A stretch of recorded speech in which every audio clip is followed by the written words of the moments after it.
Sa pagunita ng kapistahan ay nagkaroon ng inter-school singing contest kung saan ipinakita ng mga estudyante ng Malabon, elementarya man o high school, ang kanilang talento sa pag-awit. Sinundan ito ng pinakahihintay na taunang aktibidad ng simbahan tuwing sasapit ng kapistahan, ang Tabak Festival. Hudyat ng pagsisimula ng Tabak Festival ang street dance kung saan inikot ng mga kalahok ang mga lugar na nasa ilalim ng parokya ng San Bartolome.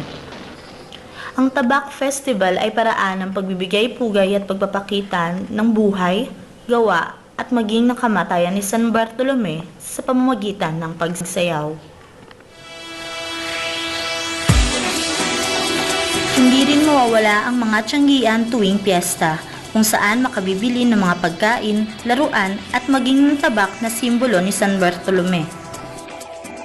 Sinisiguro ng pulisya ang otoridad ng para sa mga tumutulong dito at maging ang mga turista.